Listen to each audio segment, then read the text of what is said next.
Buenas tardes a todos, a todas. Muchas gracias por darse el tiempo y ver esta sesión grabada que estaba programada para que la subiera yo el día de ayer, sábado 27, como lo había yo establecido en la programación de las actividades finales.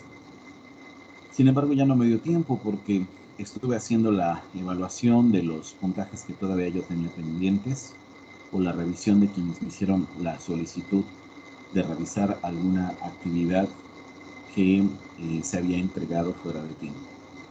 Pero bueno, yo espero que el día de hoy o a partir de hoy y en adelante se den ustedes la oportunidad de poder hacer la lectura del capítulo 12 del libro Química, la ciencia impura, para que de esa manera no dejemos pendiente la revisión de ninguno de los capítulos del texto.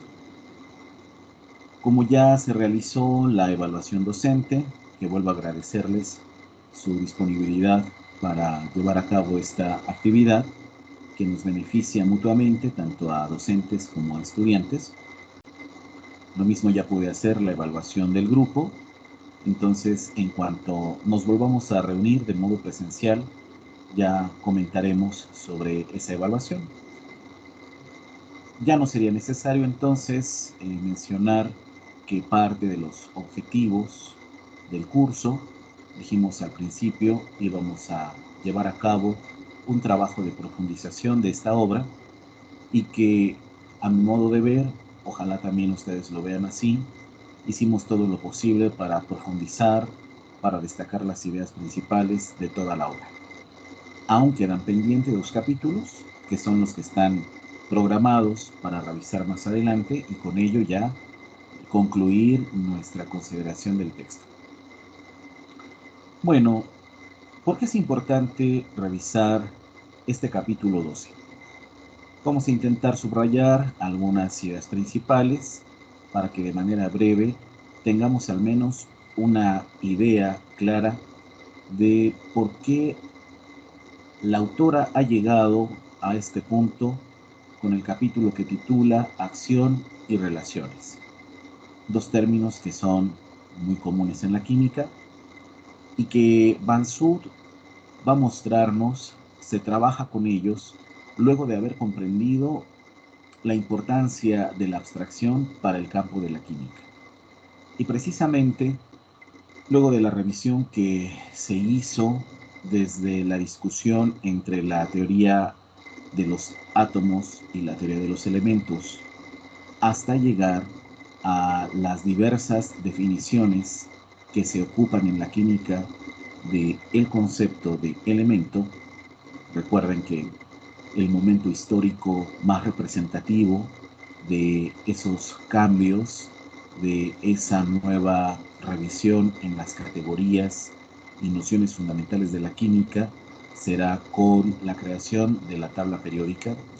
Todo lo que viene después, la relación de esta ciencia con campos de mayor complejidad, tendrá que ver con el manejo riguroso de una nomenclatura capaz de no solo predecir las cualidades materiales de los elementos, sino que también permita a la química ser una ciencia que explique el comportamiento de los fenómenos. Si esa es la intención, si eso es lo que define al campo de la historia y la filosofía de la química, entonces la autora comienza este capítulo diciéndonos que ya hemos hecho una amplia revisión de los problemas epistemológicos de la química, cómo crea su objeto de estudio, cómo configura su método, cuáles serían los conceptos centrales para dar lugar a una teoría científica en el terreno químico, pero ahora quiere atender una cuestión de fondo y que forma parte del campo de la ontología de la química.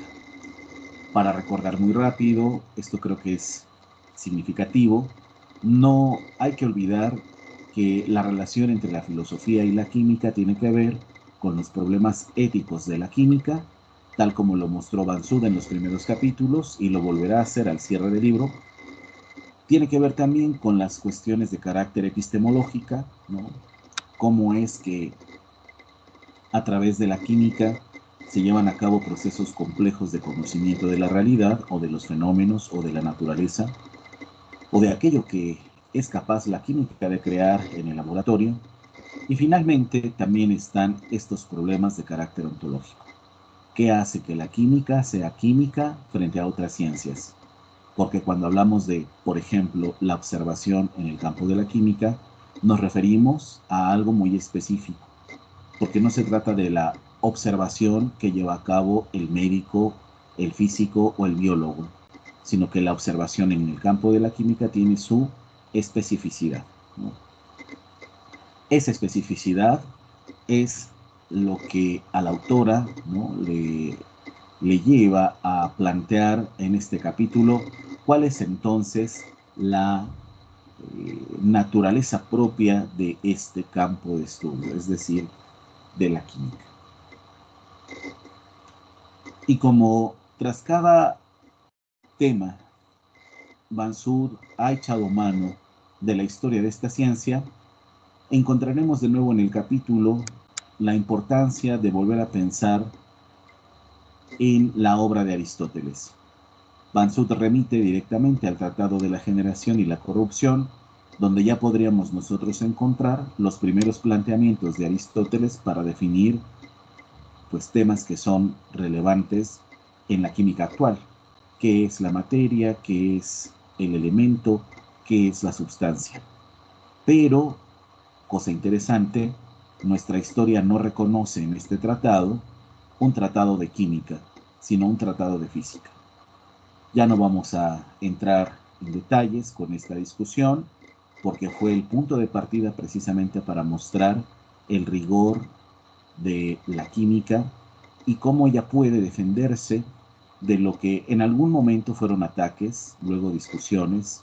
Ahora, pues claro, hay una mirada mucho más equilibrada en el campo de las ciencias, de tal manera que, pues decimos, entre todas estas disciplinas tienen que auxiliarse, tienen que apoyarse, ¿no? Recuerden que la historia de la química nos muestra que no siempre fue así, siempre hubo un intento de la física por mostrarse superior a la química, hasta que con Lavoisier y todo lo que sucederá en adelante, vamos a poder comprender la autonomía, la legitimidad, el rigor y todo lo que hace de la química una ciencia autónoma y en sí misma compleja, ¿no? ¿En qué radica esa complejidad? Sabiendo que ya hay una larga tradición de búsqueda, de hacerse preguntas filosóficas acerca de, bueno, qué significa el estudio de la materia y cómo podemos hacerlo. Independientemente de eso, vemos que la química actualmente no puede definirse si no es a partir de una doble naturaleza, ¿no?, de una constitución dual. ¿A qué nos referimos con esto? Si Van Zoot va a tomar como punto de partida a Aristóteles otra vez, esto viene también de la explicación previa de si la química es una ciencia aristotélica o no lo es. Ustedes también ya trabajaron ese tema, prepararon alguna actividad en la cual profundizaron, y yo sé que la pregunta sigue quedando abierta. Tal vez no hay una certeza suficiente para decir si la química es una ciencia aristotélica o una ciencia puramente positivista o una ciencia realista, en fin. Pero sí, al menos ya nos ha quedado la intuición, ¿no? Aquí estoy buscando en mi libro impreso el capítulo, porque estoy proyectándoles el material, espero que lo puedan ver.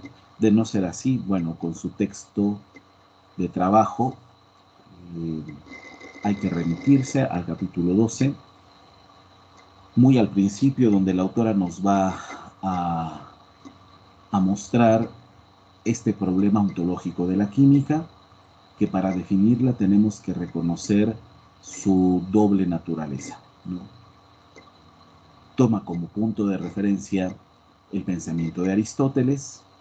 Ya he mencionado que ese tema previamente se ha discutido y también eh, somos muy conscientes de que hay muchos temas que pues se quedaron pues en el mero planteamiento y que requerirían revisarse nuevamente. Entonces, bueno, tómenlo como una recomendación de trabajo a futuro para que no solo como estudiantes hayan cumplido con el ejercicio de dar una primera lectura al texto. Finalmente, si a ustedes les interesa la investigación, sabrán o es importante que se acostumbren a una revisión continua de sus fuentes de trabajo. Entonces, para poder profundizar en las ideas de la autora, se requiere que en algún momento ustedes lleven a cabo una segunda lectura de su libro. Y a lo mejor ahí es cuando ya puede haber todavía mayor claridad sobre por qué discute Van Sud con el pensamiento de Aristóteles, por qué dice que hay aspectos a recuperar de la tradición de la alquimia, por qué va a subrayar que hay más prejuicios en contra de la química que reconocimiento de su trabajo. Y justo vamos a llegar a este punto donde tampoco parece que muchos acepten hablar de la química, reconociendo que está constituida de dos principios. Uno, el que la vuelve una ciencia de la naturaleza, sin duda. Por mucho tiempo a la química se le considera una disciplina dentro del campo de las ciencias de la naturaleza, justificado por el prejuicio de que la química es una extensión de la física. Con todo, también podríamos hacer una revisión que justifique el hecho de que la química sea una ciencia que se encarga también del estudio de la física, de la naturaleza. Porque cuando nace la primera química, o como le llama acá Van Sud, una protoquímica, mucho antes de que se estudiara de un modo racional, sistemático, al modo del Lavoisier, sino que la química podría haber nacido de esa inquietud por saber de qué están hechas todas las cosas. Bueno, claro que esas preguntas no nacieron espontáneamente, sino que son el resultado de una contemplación de la naturaleza, del comportamiento de las cosas, ¿no? Entonces, la química posee esta cualidad también de ser una ciencia especulativa, de observación, que se puede admirar de lo que pasa en el mundo. Pero por otro lado, también es una ciencia altamente práctica, una ciencia de dominio técnico, una ciencia productiva. Por eso va a decir la autora en esta breve parte, la química, la ontología del químico. Estoy leyéndoles antes de que empiece el tercer párrafo de la introducción. La ontología del químico, por lo tanto, debe considerarse en relación con un proyecto de intervención o una actividad particularmente química, haciendo que se conjuguen estos dos caminos, el de la meditación, el de la abstracción, el del razonamiento de qué es lo que está pasando en el mundo y el de la parte operativa o técnica. Porque cuántas veces no vimos, recordemos por ejemplo las citas de Pierre Duhem, esta idea de que la química también es un arte, de que la química es una disciplina que se caracteriza ante todo por ser un trabajo, una actividad, un compromiso activo con la materia. Es decir, no se le puede estudiar a la naturaleza si no es transformándola, alterándola, modificándola. Y para que sea posible esa modificación, esa alteración, la química también tiene que ser un profundo desarrollo de la actividad transformadora. ¿En qué terreno podemos ver que la química es una ciencia eminentemente operativa, pues justamente en el laboratorio. O sea, el químico aprende trabajando, digamos, ¿no? Ese sería un principio formativo de esta ciencia. Bueno, sigue diciendo la autora en el tercer párrafo de la introducción. Me parece que va a mostrarnos puntualmente cuál es el propósito del capítulo. Recuerden que ya llegar a este punto exige ver la obra con mayor apertura, ya no pensar de modo aislado cada capítulo, sino lograr integrar una idea acerca de, bueno, cuáles son los planteamientos centrales de Van Sud en el texto. Para ello ustedes van a estar desarrollando la siguiente actividad o evidencia, que es su ensayo final, donde dijimos con total libertad podrán expresar pues qué impresión les ha dejado la revisión de este texto, ¿no? Y para poder complementar, para que vean que Van Sud no ha dejado ninguna idea sin explicar plenamente, no hay cabos sueltos.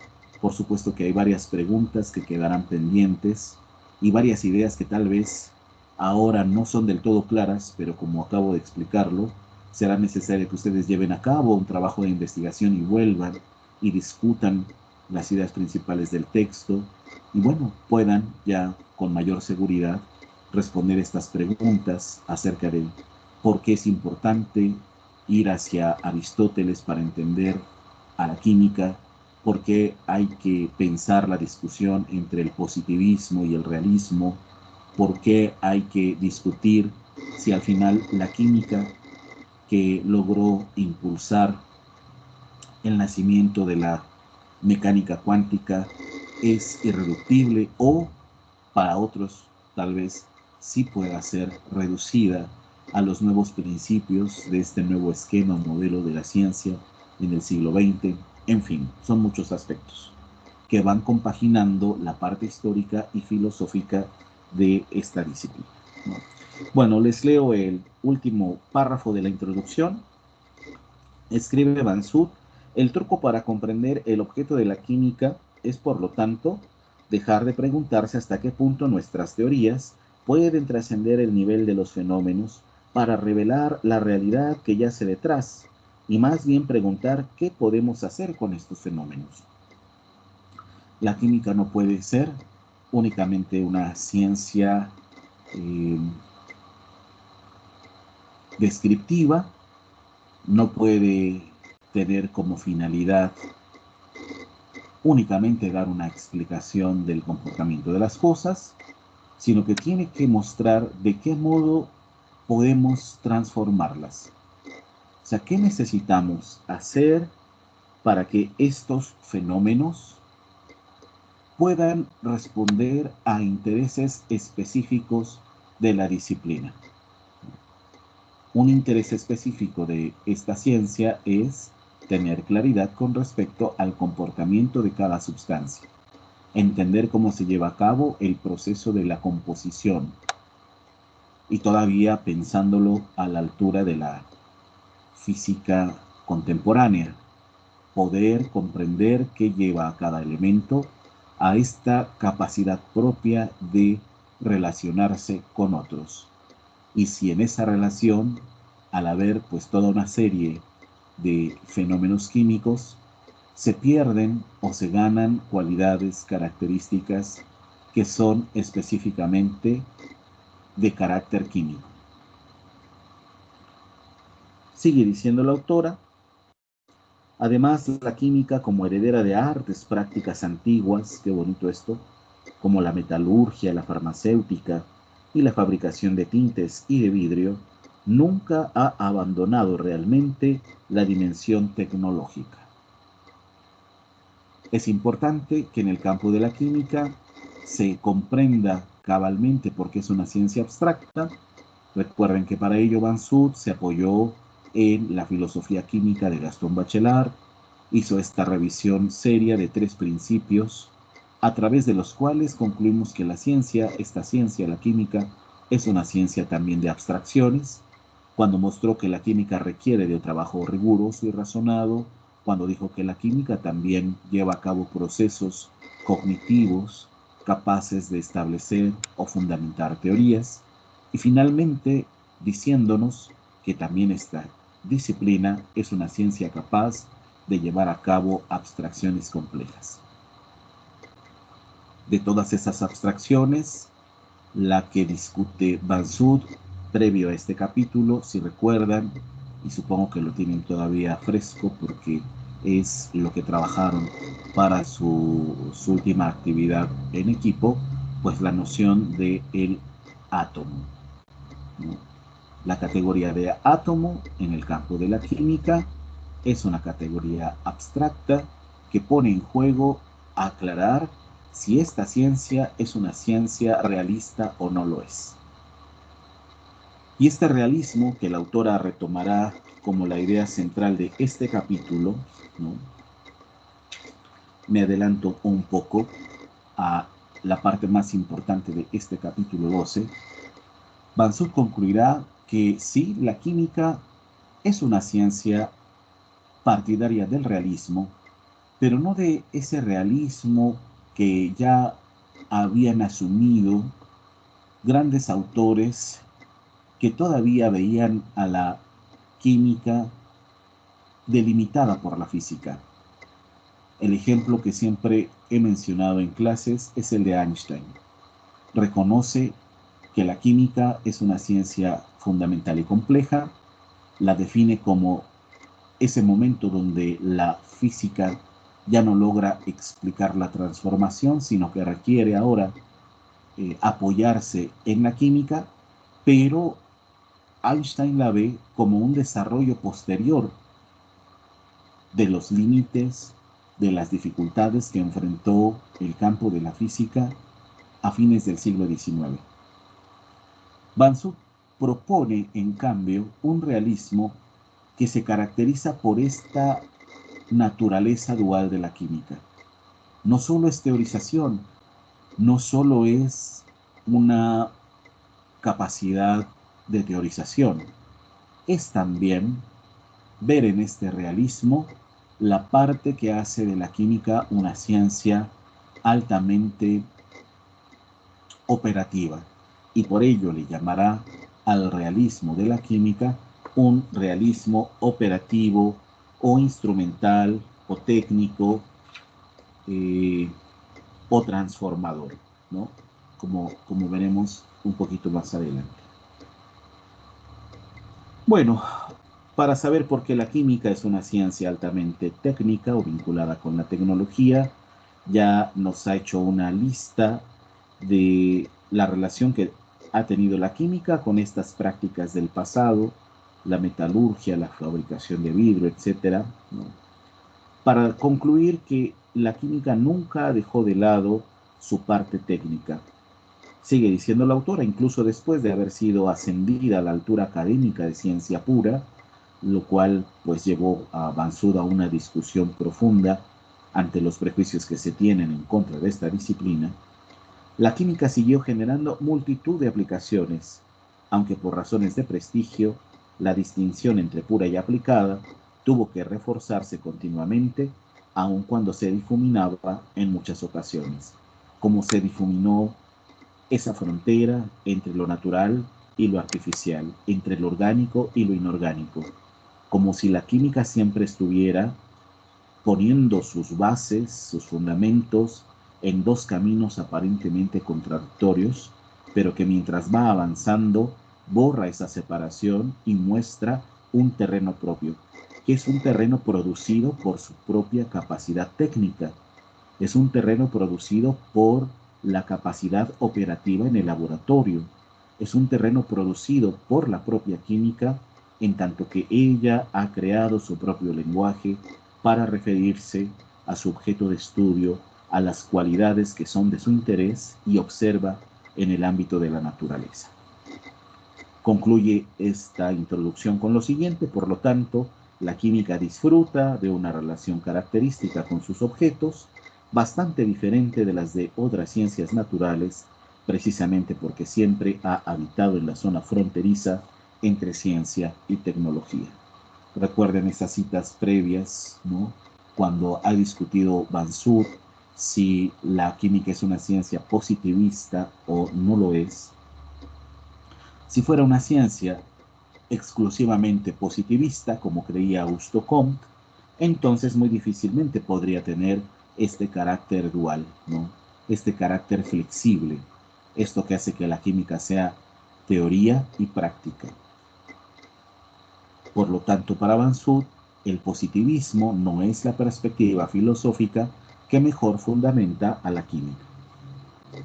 Luego va a volver la autora, aquí les estoy mostrando el primer subtítulo, si es que no se está proyectando, pueden ustedes remitirse a la primera parte del capítulo que subtitula la autora Los elementos como actores, y pues es una noción que ya no tiene por qué sernos ajena, ya cuando Banzhou nos habló de la alquimia, del origen del laboratorio químico, había hecho hincapié en esta metáfora de ver el trabajo de la química como si se tratara de una obra de teatro, ¿no? Todos los actores están presentes, todos tienen una función específica hasta que puedan echar a andar la obra. ¿Y cuál es esa obra? Bueno, la capacidad de transformar la materia, conocerla y en la medida de ese conocimiento lograr modificarla. Dice un poco más adelante de volver a recordarnos la definición de elemento de Lavoisier, el hecho de que ya hasta este punto Banzhou de nuevo nos hable de el libro con el que nace la química moderna, escrito por Lavoisier y titulado este tratado, ¿no? De química, ¿no? El Tratado Elemental de Química, deja ver su fuerte compromiso como historiadora de la química para subrayar el papel fundamental de Lavoisier para problematizar, para profundizar en todos estos temas. Si recuerdan, cuando al comienzo veíamos la trayectoria de la autora, insistimos en que ha obtenido un reconocimiento internacional como académica e investigadora especializada en la obra de Lavoisier. Entonces, noten que podríamos nosotros haber profundizado todavía más, investigado mucho más sobre las aportaciones del padre de la química moderna. Dice al término de el párrafo posterior a la cita del Tratado Elemental de Química, la lista de elementos no es simplemente provisional, lo sabemos desde que leímos en capítulos previos cómo fue que Mendeleev creó la tabla periódica, sino que depende de las técnicas experimentales del momento que ponen los límites a la descomposición. Aceptar la posibilidad de que los elementos pueden evolucionar junto con las técnicas relacionadas con ellos cambia su naturaleza. Ya no se les concibe como los bloques de construcción de la naturaleza, al modo como la física entiende la noción de átomo, por ejemplo, si recuerdan, sino como algo ligado a las operaciones del laboratorio. Todo lo que se pueda saber de un elemento, de sus cualidades, va ligado con qué tanto se puede hacer en el laboratorio de química. Este es el primer sentido de un concepto operativo, uno que no busca identificar la esencia del objeto que está a consideración, sino que identifica las operaciones en medio de las cuales puede obtenerse. No hay conocimiento científico en la química, sino se obtiene a través de un dominio operativo. ¿Y cuál es la principal característica de este dominio operativo? Ya lo vimos también. La coordinación de tres habilidades. La habilidad mental, cognitiva, racional, para ir pensando mientras se está haciendo la práctica. La habilidad, por otro lado, puramente práctica o específicamente práctica, conocer los pasos, no dejar de poner atención, tener clara noción de los procesos y que se suma tanto a esta parte mental aunado a la práctica, la habilidad de adaptación de los instrumentos de trabajo. Instrumentos de trabajo, materiales de laboratorio, aparatos, artefactos, cosas con las cuales trabaja el químico, que son todo el tiempo alteradas, modificadas, adaptadas, acordes a la necesidad del experimento. Entonces, a diferencia de la física, esto ya Lavoisier lo había dejado claro con el uso de la balanza, si recuerdan.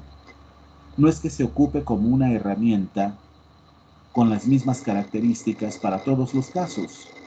Resulta que va a cumplir con fines específicos si el químico es capaz de adaptar este material, este instrumento, este objeto a las necesidades de la investigación, que no es otra cosa que pues todo lo que determine y exija el experimento.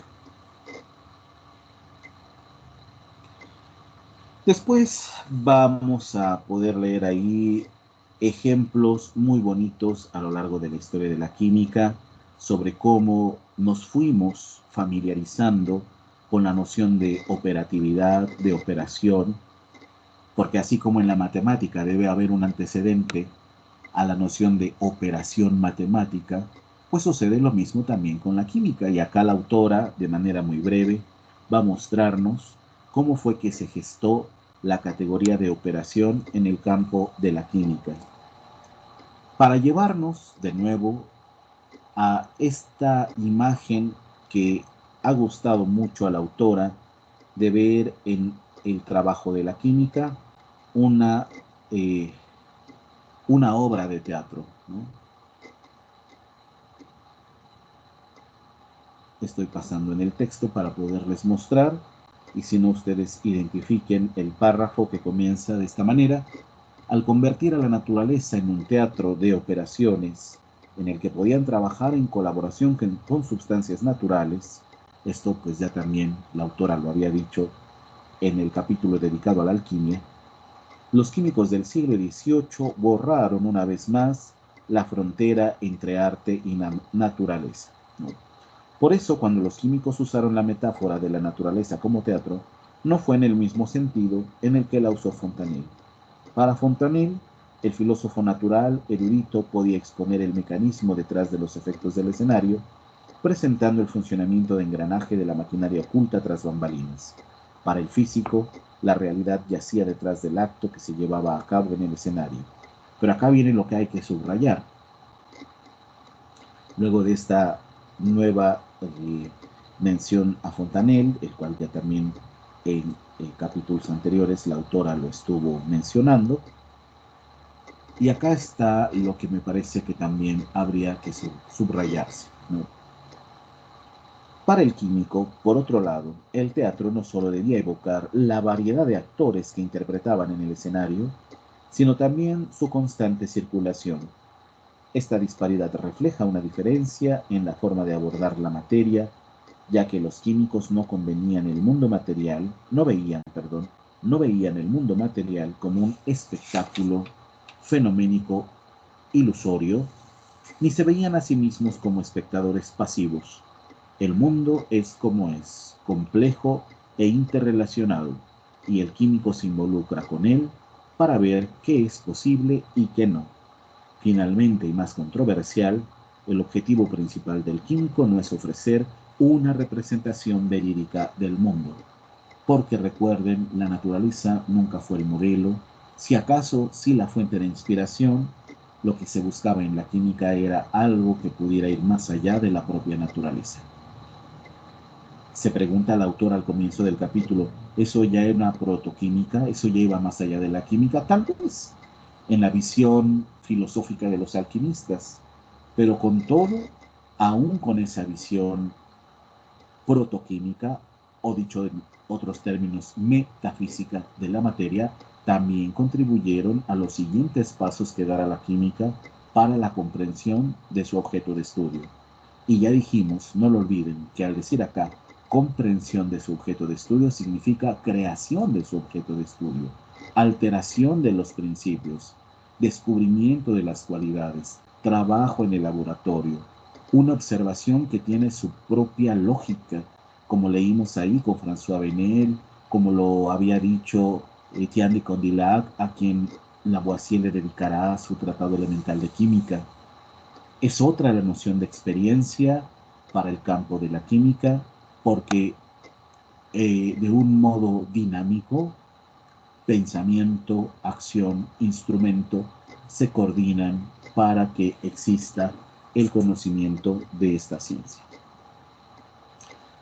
Después va a pasar recordando la primera lectura que hicimos, con la que hicimos la introducción a Química, la ciencia impura, y si recuerdan, estuvimos leyendo ese capítulo que escribe Banzut para la historia de las ciencias de Michel Serret, donde el tema era hablar de Antoine Lavoisier como un fenómeno, una revolución en la química.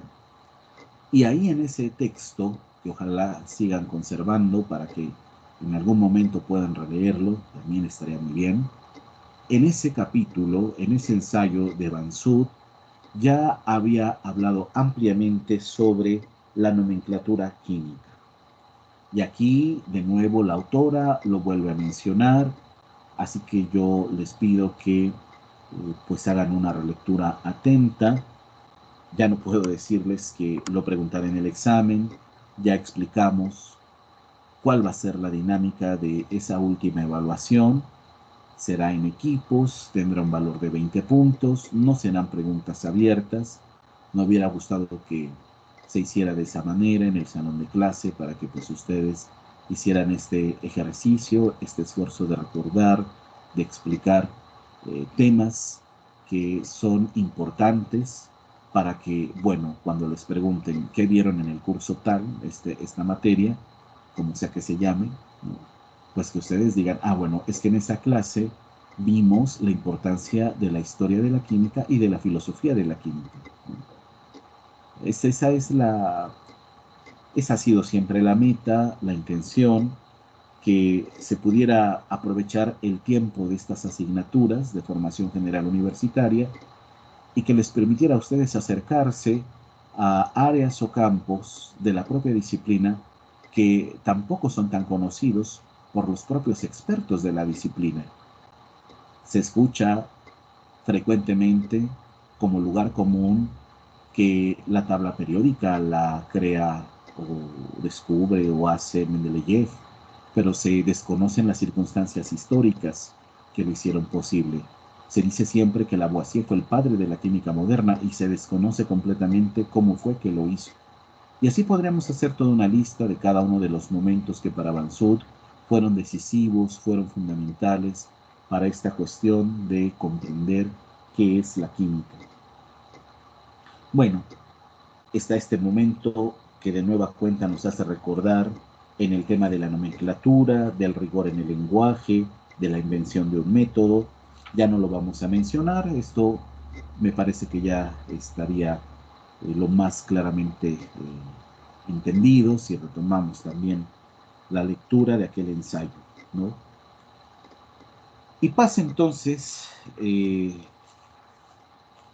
a la parte más importante del capítulo, ya casi la mitad, porque es la propuesta de Banzut a toda la discusión que establece en la obra. Es posible que algunas de ustedes, se haya hecho la pregunta de, bueno, ¿y entonces qué propone la autora? Sí, se fundamenta, sigue, consulta a toda una gran lista de filósofos de la química, tiene una visión histórica de esta ciencia muy elevada, no por nada escribió la historia de la química con Isabel Stanger, que habíamos dicho fue discípula de Prigogine, premio Nobel de Química. O sea, está realmente eh, metida en el tema, ¿no? A fondo. ¿Cuál podría ser la propuesta de la autora de Química, la ciencia impura? Lo que ella viene a llamar acá un realismo operativo. Dice al comienzo del segundo párrafo de este subtítulo, en este enfoque filosófico, la acción viene primero, antes de la conceptualización, la nomenclatura o la teoría. Y dice previamente, en el párrafo con el que inicia este subtítulo, Para los químicos, las entidades invisibles no son principalmente las claves para comprender el mundo material, la realidad detrás de los fenómenos, sino más bien un conjunto de herramientas o instrumentos con los cuales uno puede provocar cosas debido a su actuación en el mundo. Es que si yo les preguntara cómo entiende un químico los conceptos fundamentales de su disciplina, nos dice la autora que estos conceptos son entendidos o tomados como herramientas o instrumentos. Y ustedes pueden distinguir cuando ciencias, especialmente la física, pero también lo podemos hacer con otras disciplinas como la biología, habiendo nociones eh, que solo pueden aceptarse a partir de la validez universal de lo que proponen, por ejemplo, la categoría de evolución, se me ocurre. A diferencia de la química, ¿no? Resulta que hay nociones en ciencias como la biología, la matemática, la medicina, la física, por supuesto, que solo se pueden pensar a la altura del rigor, la lógica, la estructura del pensamiento mismo. Y pasa que en la química también hay categorías, recuerden, como la noción de átomo en química, que también parece que solo pueden pensarse en ese mismo terreno de la lógica, el raciocinio del químico. Y si no recuerden el caso de Kekulé, ¿no? Ahí queda muy claro que el químico también se deja llevar a veces por la ensoñación metafísica, como lo decía también Gastón Bachelard.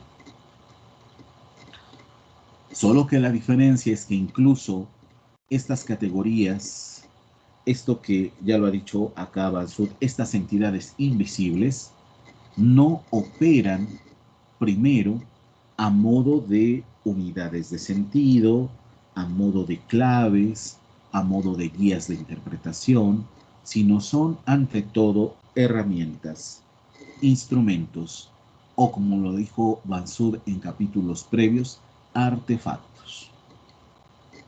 Un concepto fundamental en la química, como el de materia, como el de elemento, como el de sustancia, es ante todo una herramienta de trabajo. ¿De trabajo en dónde? En el laboratorio, por supuesto, ¿no?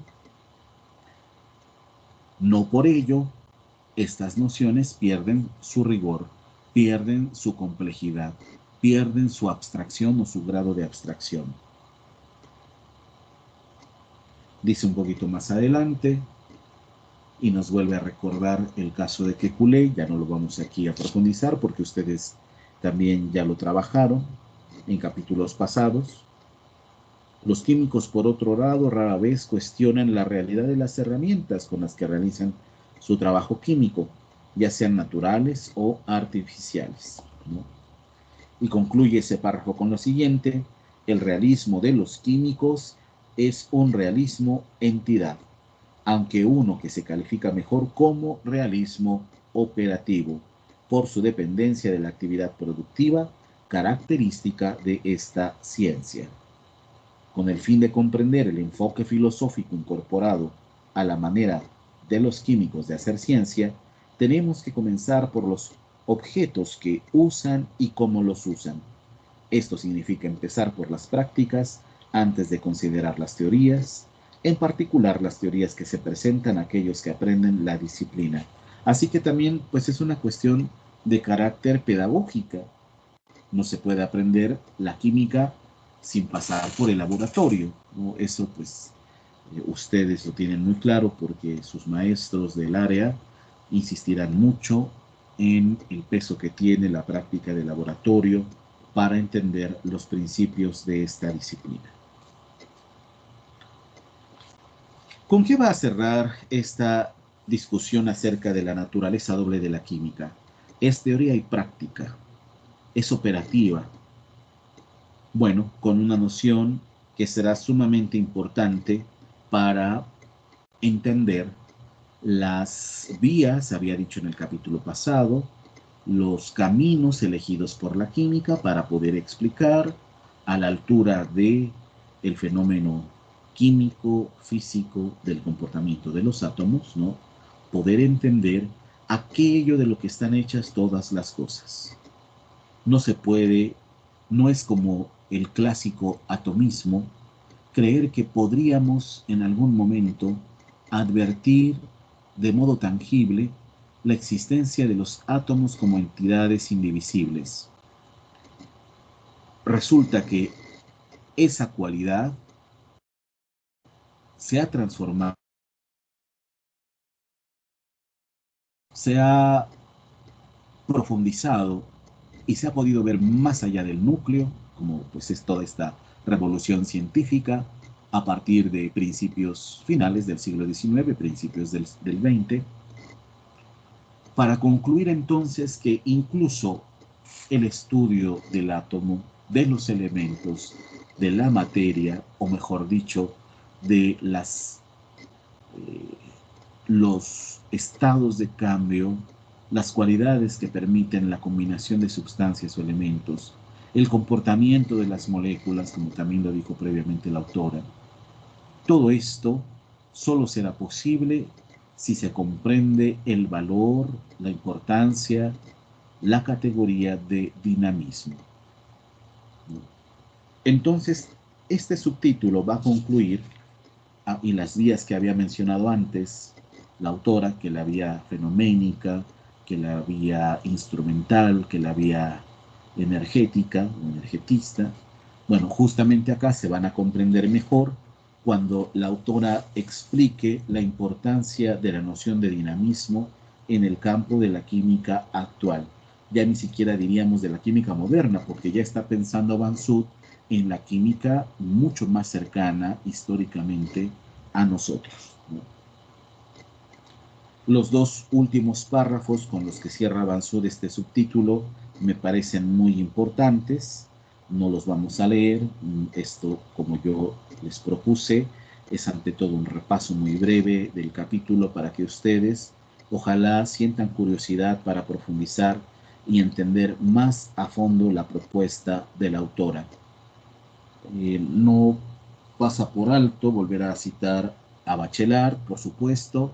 Recuerden, la próxima semana voy a compartir la cita de Bachelard para que ustedes hagan la traducción y con ello obtengan un último puntaje adicional, al tiempo que también van preparando su ensayo final, ¿no? Aprovecho entonces aquí muy rápido para ver la programación, la tabla que ya corregí, que ya compartí en Teams, en la plataforma, pero para que lo tengan muy presente, que para el viernes 3 de mayo, de 1 a 3 de la tarde, tienen que subir a la plataforma su ensayo final, el comentario a todo el texto, hasta donde hayan hecho la lectura, por supuesto, será el capítulo 12, pero si le echan un vistazo a los otros dos capítulos estaría muy bien. Y subir al mismo tiempo el ejercicio de traducción, si son tan amables, por favor, ¿no? Entonces, bueno, esto de insistir en que la autora se apoya mucho en el pensamiento bachelardiano no es secundario, no solo es porque se le ocurrió revisar esas fuentes, sino porque le va dando peso y consistencia a su argumento, ¿no?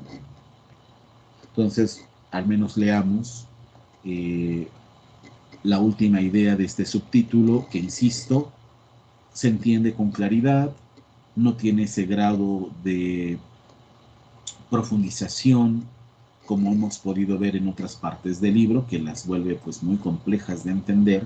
Esto realmente es mucho más familiar porque ya lo ha comentado la autora en muchos otros momentos, nosotros también ya hemos hecho referencia, en fin.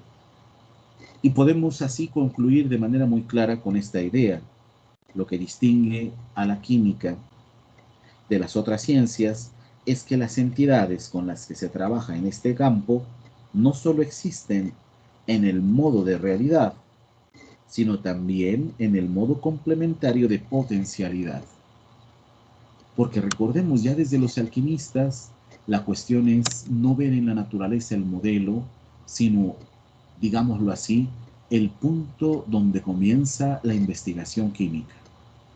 Mientras que para la física clásica la naturaleza siempre fue el modelo, para primero los alquimistas y luego para los químicos fue el punto de partida. Sorprendente, ¿no? Esa necesidad de ir más allá significa ocupar todas estas entidades, todos estos principios, todas estas categorías y ponerlas al servicio de un acto operativo, de un trabajo, de un arte de transformación.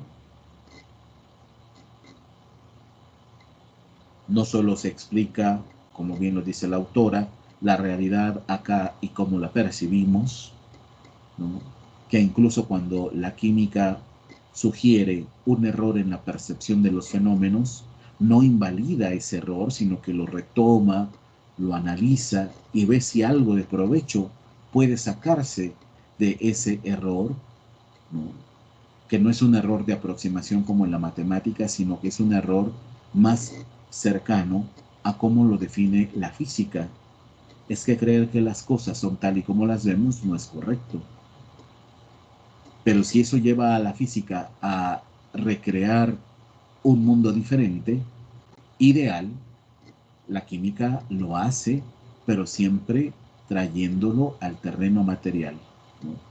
Dejándolo ver en el ámbito de aquello que puede ser producido en el laboratorio. Dice, finalmente, el poder causal que el químico atribuye a tales abstracciones materiales, y recuerden que el ejemplo que siempre puso Bansud hasta este punto fue el del átomo en química, vuelve a la ciencia predictiva, como ya lo vimos con Lavoisier, y al mismo tiempo permite la formulación de las leyes generales de esta ciencia, ¿no? Bueno, ¿con qué concluye Bansud el capítulo? Con el subtítulo Metáforas alternativas. Vuelve al tema del lenguaje, de las categorías, de cómo expresa el químico la realidad. Reitera la importancia del marco ontológico que ella pues ha explicado a lo largo del capítulo. Dice en este párrafo, yo espero que esta explicación, y mejor aún lo que ustedes puedan revisar por su cuenta y profundizar por su cuenta, dice la autora, el realismo operativo de los químicos que proponemos no plantea ninguna realidad coherente de fondo y como corolario no necesita de ningún conocedor capaz de proyectar algo más allá del compromiso, sea teórico y experimental, de los científicos con el mundo. Todo este conocimiento científico está localizado y su objetividad es dependiente de modelos, condiciones materiales, aparatos y experimentos específicos. No se está inventando nada, no hay ninguna ficción que altere la necesidad de rigor. Por supuesto que hay también, ya lo habíamos comentado, posibilidad de complementar al rigor racional con la imaginación, con esta espontaneidad a veces de lo que puede ofrecer la inteligencia, pero nunca es para creer que se ha, como lo dice acá la autora, ¿no? Se está buscando una realidad coherente de fondo, ¿no?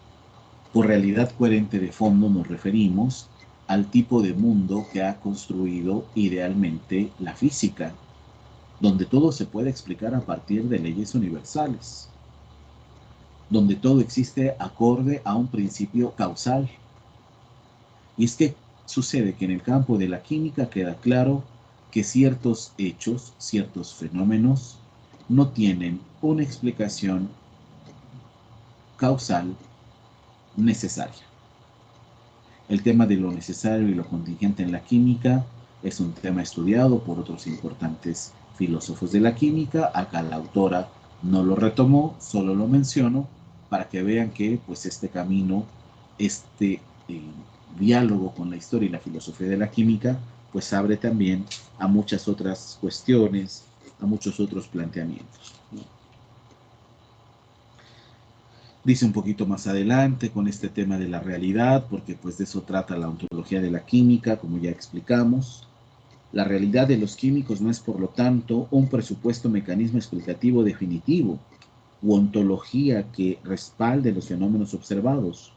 Un mejor entendimiento de la realidad de los químicos provendría de compararla con la base compartida de una discusión entre un grupo de elefantes que están tratando de coordinar sus esfuerzos prácticos en la búsqueda de algún proyecto técnico o cognitivo en el taller de un orfebre. Bueno, acá la autora va a poner esta metáfora muy bonita, ¿no? De cómo pues hay diversas miradas, todo mundo, digamos, que se vuelve un artista, artesano, operador, técnico, pero a la vez, lejos de ser insulto para el químico, es lo que le permite al químico, con todas estas expresiones, tener la confianza suficiente en sus habilidades. Claro, adicional a esto será que también ustedes reflejen en este dominio técnico u operativo el rigor de cualquier otra ciencia. Digo, para que se acepte que se está haciendo un trabajo científico a fondo y sabiendo que ese rigor propio de esta ciencia también tiene su especificidad, ¿no? Bueno, con este tema de la realidad va a concluir Bansud el capítulo 12 y todo este trayecto lleno de conceptos con el problema de qué es real, qué no lo es, cómo existen las categorías centrales de la química, si tienen un correlato material, si son ficciones, si son cualidades intangibles, ¿no? Si al final la química tiene que apegarse a lo que dice el nuevo desarrollo de la teoría cuántica, si es todavía mucho más cercana a una concepción positivista, o bien crea su propia base filosófica hacia lo que Bansud llama un realismo operativo, etcétera, ¿no? Es un capítulo que al profundizar, lejos de que nos lleve como al campo de las abstracciones como lo hizo anteriormente, nos posiciona más bien en un terreno de confrontaciones, ¿no? Porque pues eso es lo que hace toda disciplina científica que diga ser seria, rigurosa, autónoma, pues que nos haga pensar, ¿no? Finalmente. Bueno, pues hasta ahí el capítulo. Agradezco mucho su atención, que pues pudieran dedicarle un poco de tiempo a esta exposición. Con esto cumplimos el objetivo de no dejar pasar la idea del capítulo 12. Así que pronto, cuando volvamos a reunirnos, que será hasta el próximo 8 de mayo, trabajaremos con los dos últimos capítulos del libro de Bansud. Si hubiera dudas o comentarios sobre las fechas, no duden en escribirme al chat de la plataforma. Yo igual estaré atento para, bueno, agendar, aunque ya realmente eso ya está hecho. Ya se agendó las tareas a entregar, lo vuelvo a repetir porque esto es importante. Para el próximo viernes 3 de mayo habrá que subir el ensayo final y el ejercicio de traducción. Me falta revisar, eso lo haré el día de hoy o mañana posiblemente, el puntaje, bueno, la evidencia de la asistencia a la conferencia de Marie Curie. Yo les agradezco que la mayoría del grupo hiciera lo posible por asistir, se los agradezco. Eh, Espero que hayan subido correctamente su evidencia el día de ayer y ya la estaré evaluando entre hoy y mañana. Bueno, que tengan muy buen día, tarde, en el horario en el que se encuentren trabajando, pues que también avancen bien el inicio de esta siguiente semana. Muchísimas gracias a todas, a todos.